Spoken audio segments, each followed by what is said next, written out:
So this is a review of the Black Panther trailer.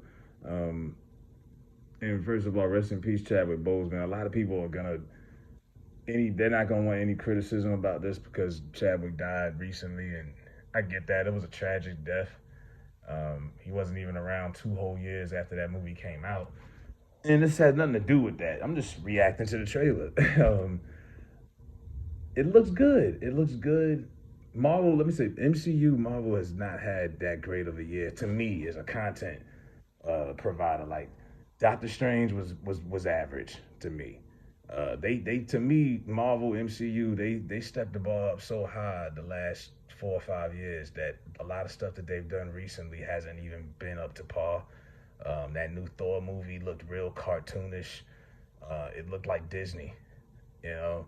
Um, the last of to me the peak of this whole superhero thing, the last of the 2010s, it had to be between Black Panther release and Endgame, Avengers. And I went to see both the weekends that they came out. And Avengers, like Endgame, I had to sit in the front row. That's how packed it was.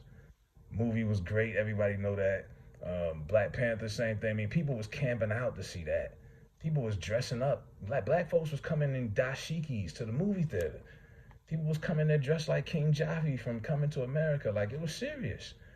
Uh, I don't know if that excitement. I mean, people are excited because the trailer looks good, but am I gonna watch this when it comes out in November? I probably will. But am I gonna go see it and probably first night and be? I doubt it. I just because it ain't no Chadwick Boseman.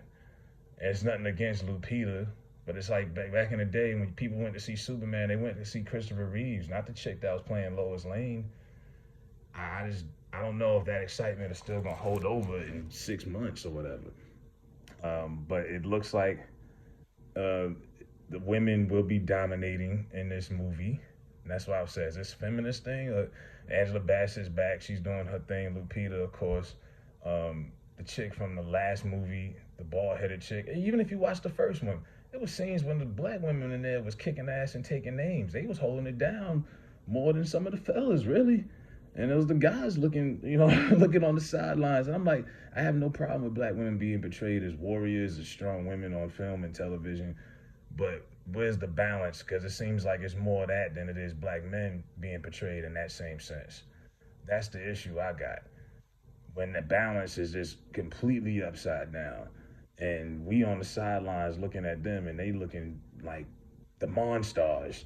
You know what I mean? And we looking weak. And it's honestly in Hollywood, black women either have two roles. There's no in between. You either that strong alpha female warrior princess, or you Meg the Stallion, city girls, P Valley type chicks, strippers. There's no in between right now. It seems like they one or the other. Even they got another one coming out with Viola Davis, and it's kind of like the same thing. It's gonna be like black warrior, black female warriors. And I'm like, that's dope. But I'm like, well, where's the stuff for us though? You know what I mean? We don't got nothing like that. Nothing. And I mean, when Black Panther came out and people were like, yo, this is the first black male uh, uh, superhero lead. And some people was like, well, you had Blade, Wesley Snipes. Technically, that's true. You had Spawn. But yeah, that feeling, I don't know if you get that with this. I already could tell what this is gonna be in figuratively. And they'll have flashbacks, I'm sure. They'll bring up him in the movie, and there'll be some onion cutting moments where people tear up and all of that. Like I say, it looks good. I'm not gonna not watch it. I just don't think it's gonna be as good as the first one. I didn't think they needed to do a sequel, honestly. But when you look at the numbers and what they made too much money off that movie. Of course, they was gonna bring it back. Man, I think they did something like $1 billion in box office. Like they did ridiculous. Like I say, the peak of this whole superhero stuff was those two movies, Black Panther and Avengers Endgame. And nothing else MCU has put out yet has touched that. Box office wise, all this overall in content. Nothing is messing with that. Um, but yeah, Wakanda forever. And like I say, that whole thing, right? Even that saying, like Wakanda is like a fictional land of what we perceive modern Africa to be like if we were still there. And that's great if it was true, but it's not. Once the movie's over, it's over. You look and you see where you at and where you go home and where your kids go to school and where you work, and it's reality. But it's that fantasy of Wakanda forever and all that. It's that fantasy, man. People love it. I don't know if y'all gonna come up there dressed in dashikis this year. I don't know, but that's how influential this film was. And it was funny to me seeing cats overreact like that. But part of me was like, you know what? Hey, if that makes you feel good about yourself, and hey, we should be feeling good about ourselves. Hey, fuck it, go ahead, put on your dashiki. Put on your chinchilla, your fake fur coats, and all the little kids had the Black Panther shirts. That was cool. But yeah, I see the bigger picture in this and what they're gonna try to do. And they've done this before in sequels. I mean, it's not a comic book movie, but in Coming to America, the sequel, they did the same thing. They had that kid playing Eddie's son, and they chose him because no disrespect, but he's not an alpha, and they wanted to push the agenda that the daughter was the strong one out of the siblings, out of the children, and she was going to take her father's footsteps and take his place. Because if they would have put a strong male lead like Michael B. Jordan in that, it wouldn't have came off as what they were trying to get across.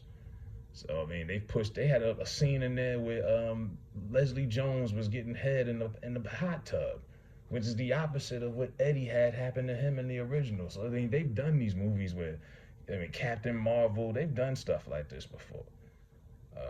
Is it doing damage? I don't know, but where's the balance? If we're gonna have our women being propped up like warriors, fine, but we need to be like that too, then.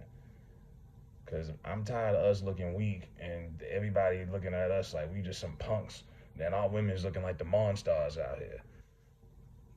Like, where's the balance at? But yeah, Wakanda Forever trailer. Check it out before you watch this. Let me know what you think about it.